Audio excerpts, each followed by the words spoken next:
There is brand new reporting today that reveals that the planned purge of DOJ and FBI rank and file, as well as any leadership of any official who diligently and unapologetically pursued January 6 cases, might have missed a spot. NBC News reports this, quote, in the months after the January 6 attacks, a hard-charging federal prosecutor in Manhattan eagerly oversaw efforts to find and arrest Capitol rioters in the New York area.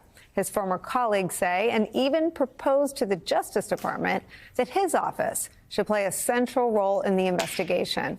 His name is Emil Bove. As acting Deputy Attorney General, Bove is right now leading the charge to identify and possibly expel thousands of FBI agents who worked on the January 6 investigation, the largest investigation in Justice Department history. He wrote this in a memo, quote, the FBI, including the Bureau's prior leadership, actively participated in what President Trump appropriately describes as a, quote, grave national injustice that has been perpetrated on the American people over the last 4 years.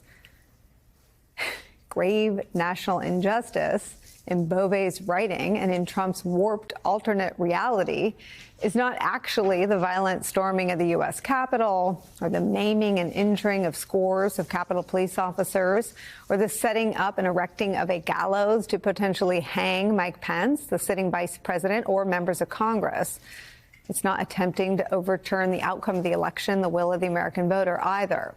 What Trump means and what Bove writes by grave national injustice is the prosecution of people responsible for all of that, for everything we mentioned. For years, though, Trump's deputy AG didn't see it this way, didn't see it the way Trump sees it. Once again, from NBC's new reporting, quote, Bove worked closely with FBI agents as they hunted down suspects in the New York area. Quote, he treated these cases as a priority, said Christopher O'Leary, who sat in meetings with Bove as a senior FBI counterterrorism agent. Quote, in my daily interactions with him, there was never any indication of anything other than full-throated support.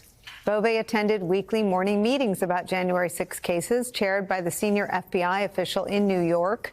The group of prosecutors and law enforcement agents planned and prioritized efforts to find and arrest January 6 defendants based on the intelligence coming in from all around the country. Emil gave very clear direction to aggressively work to support the FBI's effort to write warrants, pen registers, etc., the former prosecutor told NBC News, referring to an FBI technology that records incoming phone numbers. Regarding one particular arrest of a January 6 defendant, a prosecutor who asked to remain anonymous told NBC News this, quote, Emil was up half the night preparing for that arrest. But I don't know, maybe that was a different Emil Bove. The Emil Bove who he was before he joined Donald Trump's legal defense team and before he was nominated to run the Department of Justice before Pam Bondi's confirmation. One official tells NBC News that the amount of damage that Bove and his team have done to DOJ and public trust in the department is, quote, impossible to overstate.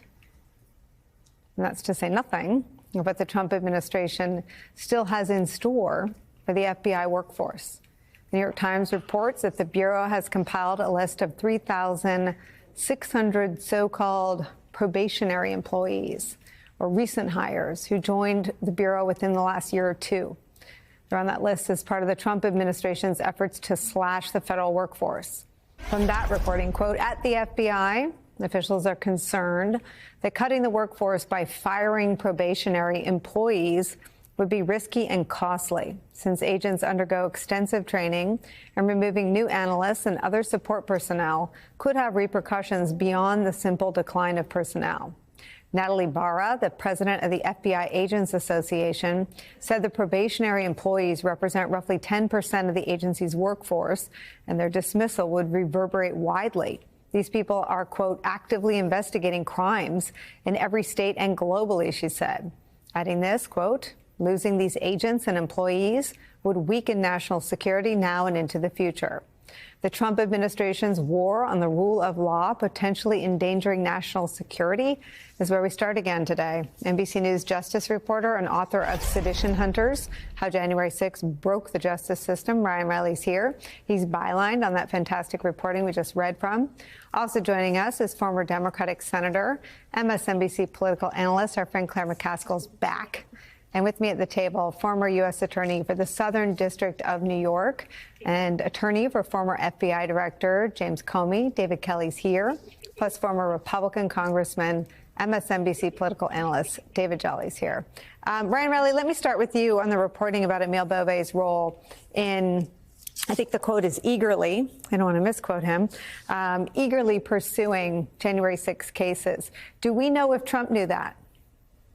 We don't. I mean, a lot of people within the FBI and DOJ were in some way involved in these cases. This, again, is the largest was the largest investigation in FBI and DOJ history in terms of the number of defendants. It was an incredibly widespread operation, and you have people all up and down the chain of command at the FBI and a lot of U.S. attorneys' offices who had to help out with this in some capacity. So it's just a huge amount of people. But the anger about this within the Bureau and within the Justice Department, I really don't think can be overstated. I had someone, use a term that I can't use on the airwaves here to refer to the acting Deputy Attorney General and referred to him as a traitor, saying that this was someone who switched sides, right? Who went from championing these cases all the way to targeting individuals who pursued these cases to begin with, even though he had that background as a career attorney. And a lot of people, because of that background, I think gave him a little bit of a leash and thought that, okay, maybe this is someone who's sort of sober-minded who will come in here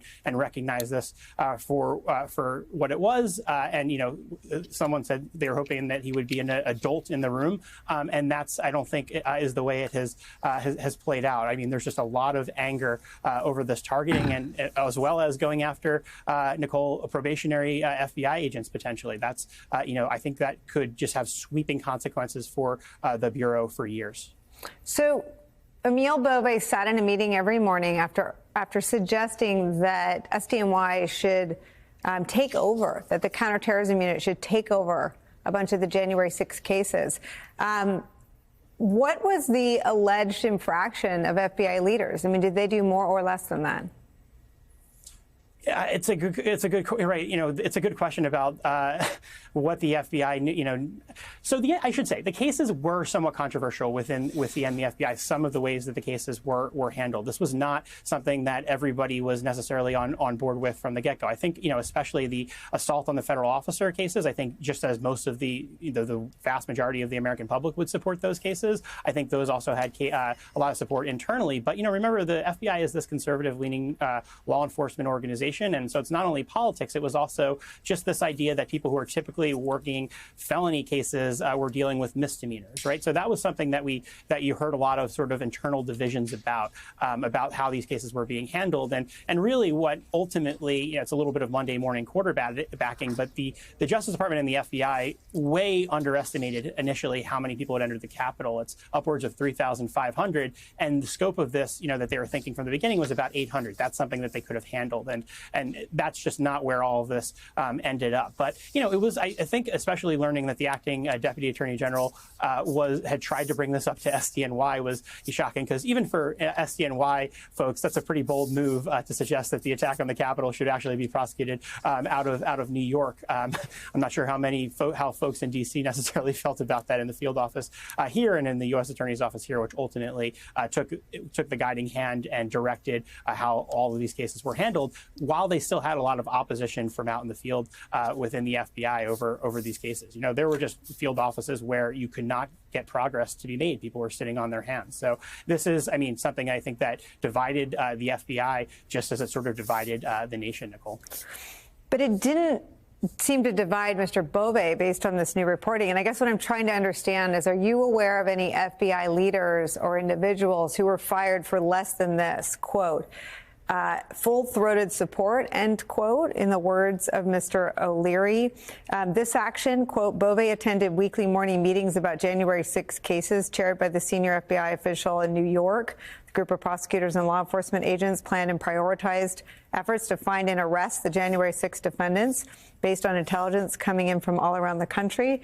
And this, Emil gave very clear direction to aggressively work to support FBI's efforts to write warrants, pen registers, etc., referring to FBI technology that records incoming phone numbers. Are you aware of any FBI leadership or agents who were fired for less than that? Well, the FBI, you had the few people in the leadership who've been pushed out. Right now, it's sort of people wondering who is going to be on the chopping block because we haven't seen those necessarily mass firings yet, but they've gathered this list of individuals who participated in these cases. I think the most direct comparison would probably be those assistant U.S. attorneys who were shown the door and kicked out because they touched January 6 cases. Those explicitly were individuals who were hired for these January 6 cases initially, and they were hired as term prosecutors, meaning that they were only expected to be there for 2 years, but often those jobs turn permanent. But what happened sort of after the election is a lot of these individuals were assigned to other cases, right? So you had a lot of individuals who, despite Trump's claim that they really want to crack down on crime in D.C., who were being trained and had, in fact, been trained and were set on Inauguration Day, in fact, to be, or rather the week after Inauguration Day, to be going to court to handle violent crime cases in Superior Court, because D.C. is a little bit unique in that it handles both federal and sort of more quote unquote local crimes. And so that's what they were set to do. But of course, all of those individuals were pushed out and fired. And, I watched them march in one day and have to turn in all of their computers and bring all of their stuff out. That's what happened in the first days of this administration.